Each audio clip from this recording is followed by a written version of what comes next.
Praise the lord. అందరికీ ఉపకారి మహోపకారి అయిన యేసుక్రీస్తు నామములో మీకు మేలులన్నీ సమకూడి జరుగునుగాక. ఈ దినపు యేసయ్య జీవపు మాట 125వ కీర్తన 4వ చరణం. యథార్థ హృదయులకు మేలు చేయుము. యేసయ్యను ప్రేమించుచు, యేసయ్య అడుగు జాడలలో నడుచుచు, యేసయ్య వైపు చూచుచు, పరలోక పురమునకు సిద్ధపడుచున్న నా దేవుని చేత ప్రేమించబడుచున్న ఆత్మ సంబంధులారా, పరలోక పౌరులారా, మన యేసయ్య మనకు మేలు చేయు దేవుడై ఉన్నాడు. రెండింతలుగాను అధికముగాను మేలు చేయుటకు శక్తి గలవాడై ఉన్నాడు. నీ కొరకు దాచి ఉంచిన, సిద్ధపరిచిన మేలులు దయచేయువాడై ఉన్నాడు. సమృద్ధిగా మేలు చేస్తూ నీ హృదయమును తృప్తిపరచువాడై ఉన్నాడు. నిత్యము మేలు చేయుచు, మేలులన్నీ సమకూర్చబడి జరిగించగల శక్తిగల గొప్ప దేవుడై ఉన్నాడు. నీ మీద దృష్టి నిలిపి నీకు మేలు చేయుచు ఆనందించు ప్రేమగల దేవుడై ఉన్నాడు. అన్ని విషయములలో, అన్ని విధాలుగా, అన్ని వైపులా, అన్ని కోణములలో, అన్ని రంగములలో నా యేసయ్య నీకు మేలులు చేయునుగాక. ఎలాంటి మేలులు నీకును, నీ కుటుంబమునకును, నీ సంఘమునకును నీవు చేయుచున్న సమస్తములలో ఆశించుచున్నావో, ప్రార్థించుచున్నావో, కోరుచున్నావో, నిశ్చయముగా ఆయన నీ హృదయ వాంఛ తీర్చబడినట్లుగా ఆయన నీకు మేలు చేయునుగాక. దేవునికి ఇష్టానుసారుడు, హృదయానుసారుడు, దేవుని చిత్తానుసారుడైన దావీదు సెలవిచ్చుచున్న చక్కని మాట, యథార్థ హృదయులకు మేలు చేయుము. ఆయన వలన మనం మేలు పొందుకున్నట్లుగా మనం యథార్థ హృదయము గలవారమై ఆయన ఎదుట నిలిచెదము, మేలులు పొందుకొనిదము.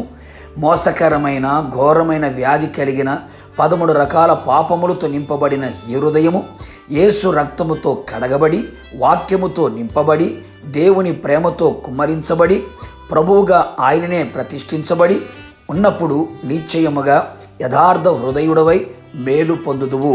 యథార్థ హృదయుల కొరకు ఆనందము విత్తబడి ఉన్నది కదా. నీ జీవితంలో ఉన్న ప్రతి దుఃఖము, వేదన, బాధ, కన్నీళ్ళు, మనోవేదన, మనోవిచారము సమస్తమును ఆయన నీలో నుండి తొలగించి ఆనందమును, సంతోషమును, సమాధానమును నీ హృదయములో నింపి హృదయానందంతో కేకలు వేయునట్లుగా, ఆనంద గానములు చేయునట్లుగా ఆయన చేయును. ఏ పరిస్థితుల వలన నీవు బలహీనుడవై నలిగిపోతున్నావో, కృంగిపోతున్నావో, అలసిపోతున్నావో, జీవితం మీద విరక్తి చెందిన అనుభవాలలో నిరాశ వలయములో చిక్కుకొని ఉన్నావో, యథార్థ హృదయులను బలపరిచే ఆయన కన్నులు నీ మీద నిలిచి నిన్ను బలపరిచి ఉన్నత కార్యములు చేసి గొప్ప జయమును నీకు అనుగ్రహించునుగాక. ఆయన నీతి ఎడతెగక నీ మీద నిలుచునుగాక. నిత్యము నీతిమంతుడవై ఆయన సన్నిధిలో నిలిచి తండ్రి రాజ్యములో సూర్యుని వలె తేజరిల్లుదువుగాక. ఆయన సన్నిధిలో నిలిచి సకల ఆశీర్వాదము పొందినట్లుగా యథార్థ హృదయముతో ఆయన సన్నిధిని మనము చేరేదము. ఏ దుష్కార్యము నీ ద్వారా జరగనీయక ఆయనే అడ్డుకొని నేను పవిత్రునిగా నిలుపును. కావున నా దేవుని ప్రియులారా, మనమందరం ఈ మేలులు పొందుటకు యథార్థమైన హృదయం గలవారమై నిలిచి ఆయనను మనము ఎదుర్కొనేదము. ఆయనతో యుగ యుగములు నిలిచి ఉండేదము. ప్రార్థన. యథార్థవంతుడవైన యేసయ్య, నీ పవిత్ర నామమును బట్టి మిమ్మల్ని స్తుతించుచు ఉన్నాం. నమ్మదగిన దేవుడవు, మేలు చేయుటకు సిద్ధముగా ఉన్న దేవుడవు. దాచి సిద్ధపరిచిన మేలులు, అధికమైన మేలులు, రెండింతల మేలులు, సమృద్ధి అయిన నిత్యమైన మేలులు మీరు మా జీవితంలో చేయుటకు సిద్ధముగా ఉన్నారు. అందుకుగాను మేమంతా కూడా ప్రభా యథార్థ హృదయము గలవారమై మీ ఎదుట నిలిచి ఉండి ఆనందమును పొందుకొనున్నట్లుగా, బలపరచబడినట్లుగా, మీ సన్నిధిలో తృప్తిపరచబడినట్లుగా, మీరు ఆకడ సిద్ధపడినట్లుగా కృప దయచేసి మహిమ పొందమని యేసు నామములో అడిగి పొందుకొని ఉన్నాము తండ్రి. ఆమేన్.